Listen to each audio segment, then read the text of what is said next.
Hey, welcome, all my right thinkers. Thanks for tuning in to check out your boy, P Funk. Thinking right out here in my lab. I'm in the Maat built. Y'all got me Maatized. I can't get out. I got some more good stuff for me, so let's do what we do. Rightism, 25 rules to live by. Storytelling, story with a message. There's a message in my stories for life. I give you life lessons. You tune in to receive them. I appreciate you. We got a good thing going. Let's do what we do. Right thinking mission is to enlighten, inspire, educate, and motivate you, the individual, to a higher spiritual level of enlightenment. Right thinking way of life through mental and spiritual discipline. Practice daily will help and guide you to obtain your goal of reaching spiritual enlightenment, aka know thyself. My mission is that all right thinkers know thyself. If you're a right thinker, your goal is to, know thyself. You see where we're going with this? Let's get that together. You know how we do. So I asked the question, do you know you? You will when I get through, because that's what I do for you. It's rhetorical, but if you don't have to answer yourself, tune in. I got you. A person who knows not that they know not, is foolish. Disregard them. A person who knows not and knows that they know not is simple, but you can teach them. That's why I do what I do for you. Appreciate you too. Stay tuned. I got more for you. A person who knows not and believe and think that they know is dangerous. Avoid them. I do. A person who knows and knows not that they know is spiritually asleep. I can awaken them. I'm the spiritual alarm clock here to wake you up with knowledge of self. That's what I do for you. A person who knows and knows that they know is wise. Follow them. All these persons reside in you. Right thinkers, know thyself. And two, Maat, be true.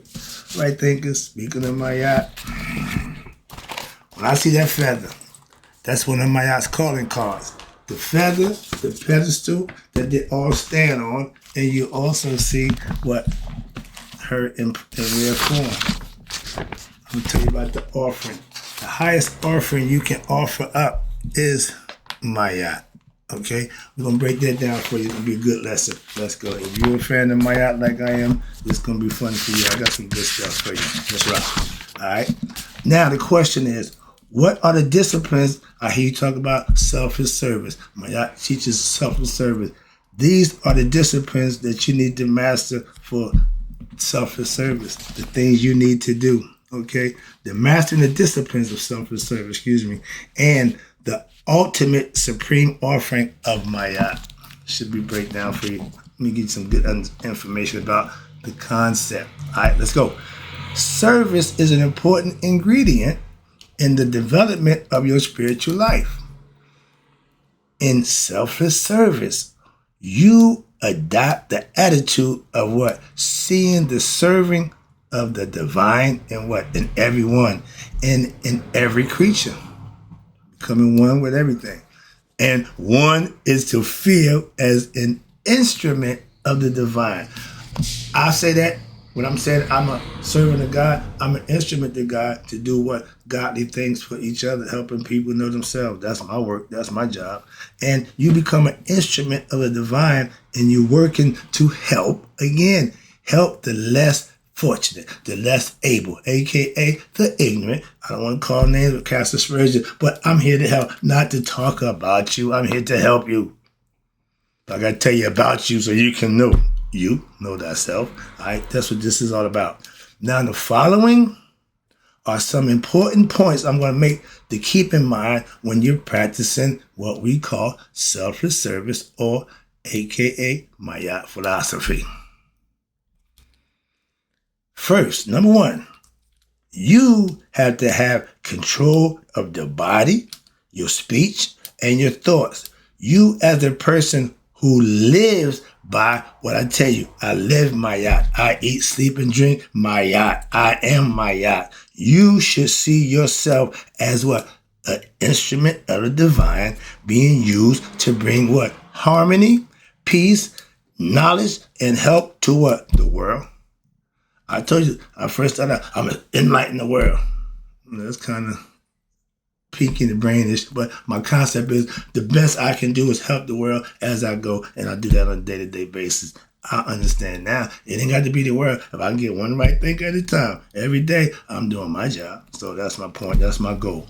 And when you have these things, all human beings and nature are expressions of the divine, aka God. And when you're serving human beings and you respect for nature, you are serving the supreme divine self, aka God, which is you, when you figure it out in the long run. Oh, this is a beautiful concept. In chapter 34, verse 10 of the Per M Haru, aka scripture, you the initiate, you state that I have become a spiritual doctor. What that mean? I tell you, I'm a spiritual pusher, man. I'm a spiritual everything. I'm a spiritual doctor also. Watch this. That means my philosophy is medicine. I give it to those who are in need of what? Spiritual enlightenment.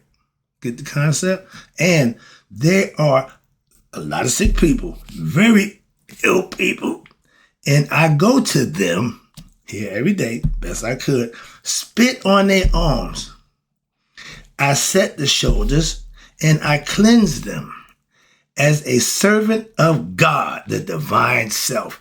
A person who lives by Maat, practice right thing philosophy, is also a healer, first of themselves, just as it would be inappropriate for what? A medical doctor to lose his or her patience with his or her patient. Why? Because the patient is is complaining due to their illness.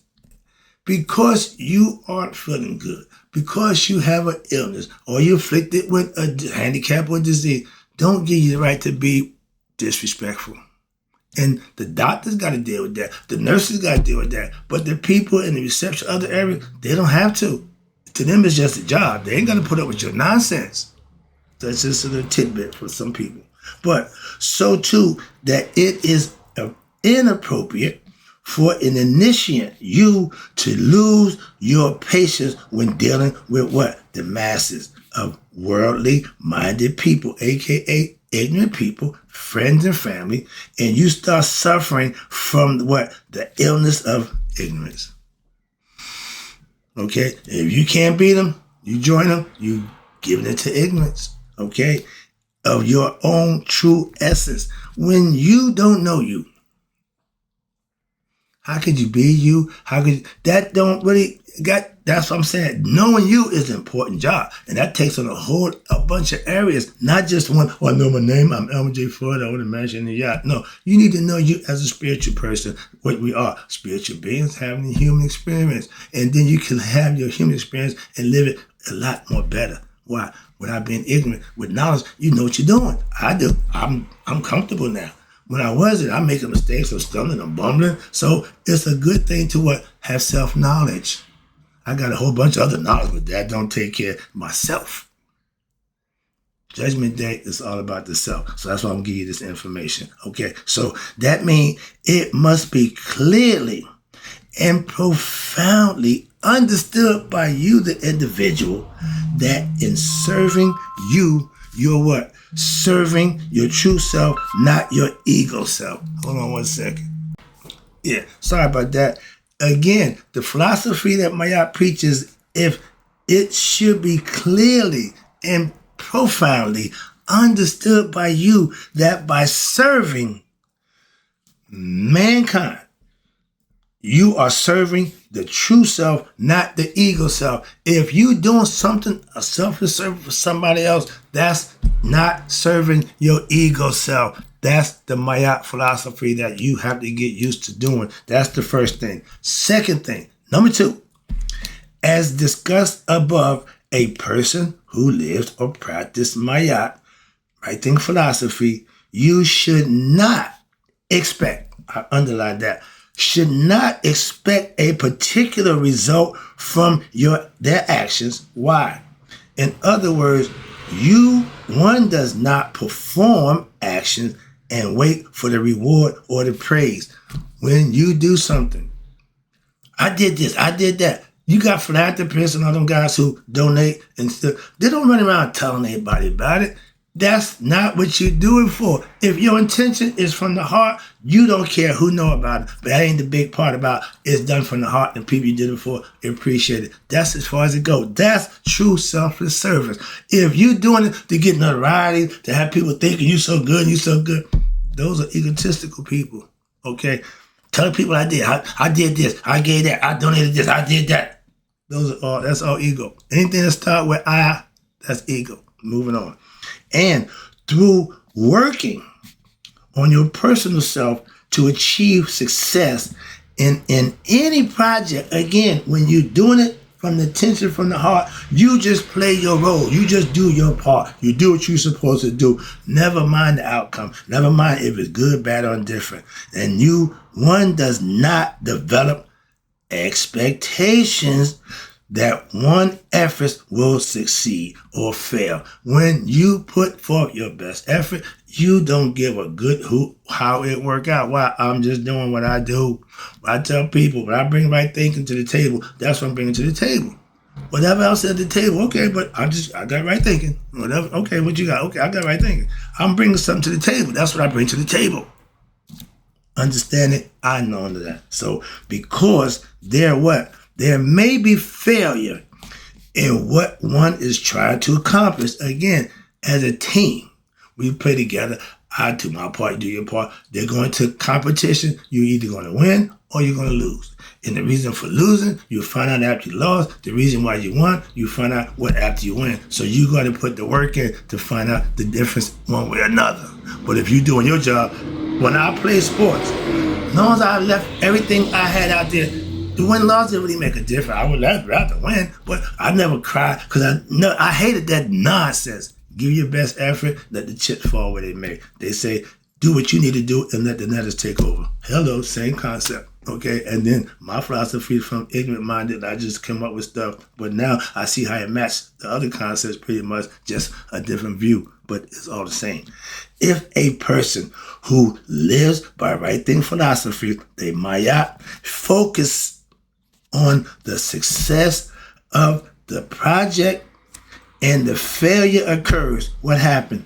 The mind will now become so imbalanced because you are out of sorts that it will negate the positive developments of your personality and your integration, expansions, and your concentration, which now occurred as the project was pursued. And if it was good, everybody's happy. Everybody, yeah.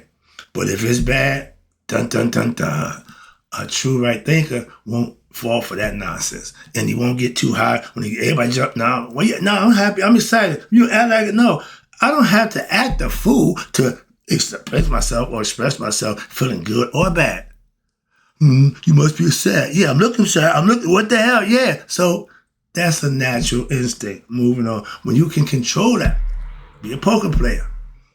Same face all the time. You don't know if I'm happy or if I'm sad. Why? I'm giving you the same thing all the time. Flat line. Keep telling you that I maintain. And therefore, one's focus should really be on what? Doing your part. By what? Performing the service and letting the divine handle the rest. Do what you got to do and let the rest take care of itself. What? I only can control me. Talked to my brother yesterday about 30 years married. I said, your wife is your wife. Had been your wife 30 years. Have you changed her? She's, no. Have you changed her? Not one damn bit. Why? Because all you can change is yourself. Don't make a difference who you're married to, how long you're married. Change is change. They only going to change because they want to. Simple as that. That was my point. We arguing back. No, my man, you missed the point. You change you. You can't change nobody else. That's what I'm saying. And this provides a person who lives by right thinking philosophy, aka Maat, with peace of mind and the ability to what? Be more qualitative in the work being performed without what? Your egotistical ass ability or content. Me, I want to be I'm a team player. I don't need to stand out. I just do my job. Okay? Around here in my place, I'm the driver. You need to go somewhere? I'm your man.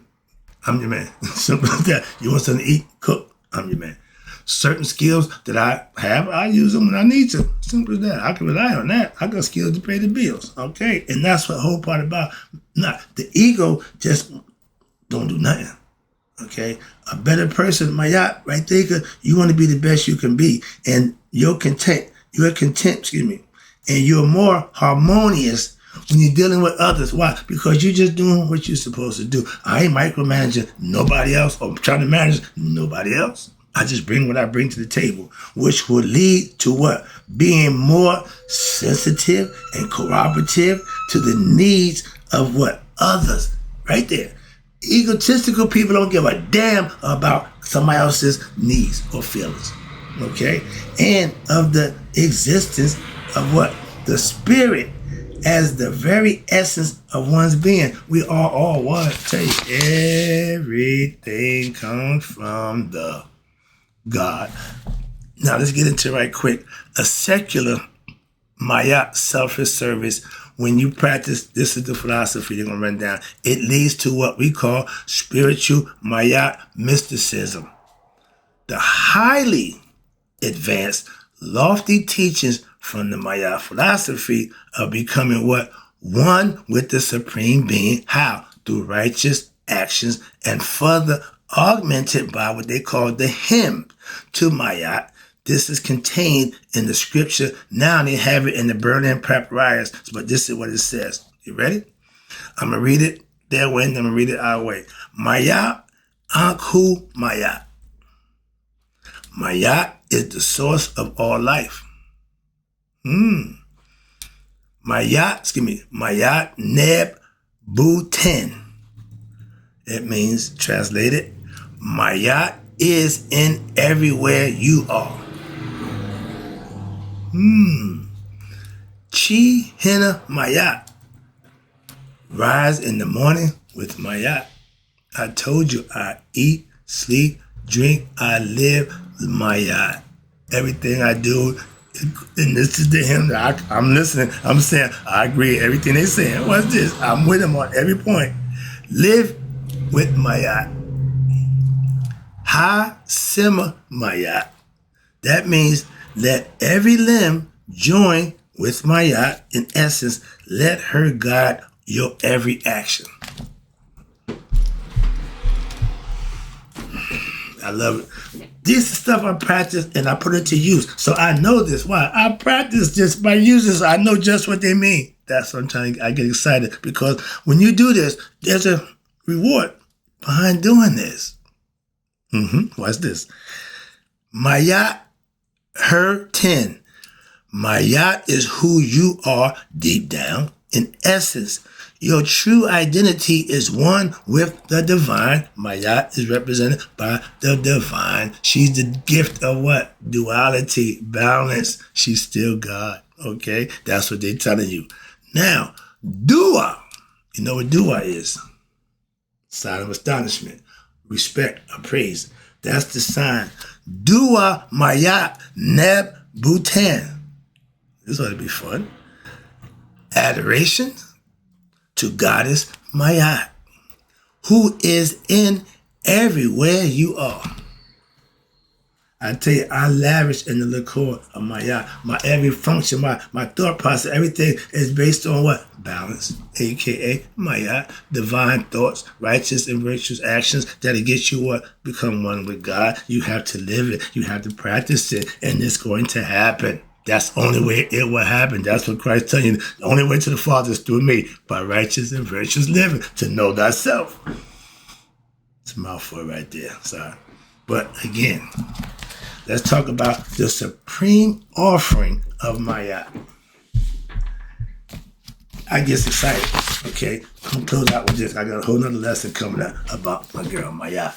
This is Maat. And everybody gives you her offering.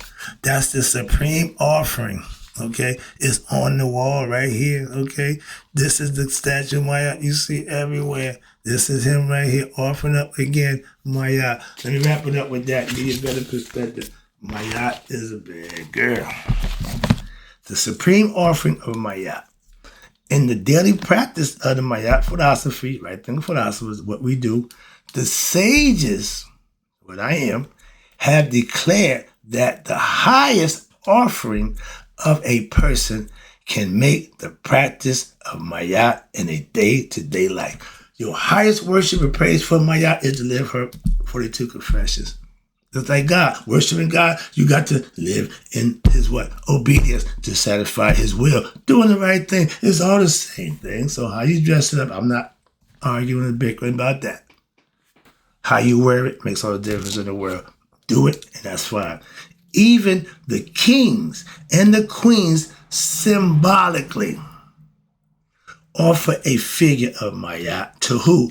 To their chosen divinity, the God of their understanding, the God of their choice. The Jews chose a God, and they've been riding with him ever since and ain't missed a beat. So pick one and roll with him. Don't pick this one, I want that one. No, just pick one and ride with him. Why? They're all going to take you to the finish line. That's why. And you can't get wrong if what? You put the work in. Of any guys you follow, there's some work you got to put in. Like my pastor said, but right, that's what you said is like prayer without work. Thank you. So however y'all slice that pie, don't make a difference. But I know what I'm talking about. And you said the same thing a different way. So trust me, I'm not wrong. Neither are you. So we ain't got to argue. We don't fight. Okay, we serve God in his way. I serve him my way. And we both respect each other's way. Why? Because we serve a God. That's why. Moving on. And when you choose the divinity of your choice, now as proof of their upholding of Maat by righteousness and justice for all members of society and the temple, this means that performing selfless service as well as living by the precepts of the Maat in one's personal life. I make Maat personal. I make it personal by practicing her philosophy. And now I'm personally attached and I'm one with Maat. That's the same concept. Y'all do it with Christ. They do it with Buddha. They do it with Allah. And they do it with Jehovah. Same thing. Hope you understand that. Let's get down. Now, I just showed you a picture. The offering of Maat is symbolizing the ultimate act of righteousness. In the temple of Seti 1, it shows you the king offering to Asar. It's not pictured. I got the picture. I got a picture out here. We're going to break that down 1 second. But it says, one of the main duties of the king is to what? Uphold Maat. If we had that concept now, we wouldn't have this clown criminal running the damn country in the ground. Ain't no Maat at all there. Ain't no sons of Maat in that there. That's how you about this? Captain Chaos. It's total chaos. Where there's no order, there's no divine righteous understanding living going on, you got chaos. Welcome, Captain Chaos. That's his name. I gave him that name. See, I know what I'm talking about. I got to understand that hidden message. The hidden message is he had no order. He's reckless, okay? I didn't want to call him set. Why? Ishvet is the opposite of order. This guy has no order, so he's Captain Chaos. I call him as I say him, excuse me. Now, Maat is, again, an ethical, moral basis for what we call harmonious societal order. Our ancients had harmony for thousands of years practicing Maat. It is also the duty of the king to protect Maat by what? Opposing all who seek to destroy peace and justice. In our case, democracy. He's killing it. The highest expression of any king pledged to uphold Maat is to what? Make the Maat offering. The offering of Maat is when you go give thanks and praise to the God of your understanding. Again, it's the highest offering. Excuse me. Taking it home. Wrapping it up. Maat offering. You see it all over everywhere. Everybody offering up the statue of Maat. The Maat offering, by acting, performing, living with righteousness, and attaining virtue, you and the supreme offering is made how? Through the Maat offering, in which you, the individual, is making the offering enters into what we call the meditative awareness through the ritual, right there, and see him or herself as what? Becoming one with Maat. I am Maat. I live, eat, sleep, drink, Maat. Get the concept? That's what they say. Becoming one with Maat is becoming one with what? Your higher self. Hence, know thyself or spiritual enlightenment, whatever you call it. The idea is to do it. I did. You can too. I got you. Tune in. I help you do just that. In closing, right thinkers, may you all live to be 100, 300 minus a day. So I've never known my right thinkers who passed away. I'm about to take you to the book of coming forth by day and the wisdom text. I'll be right back.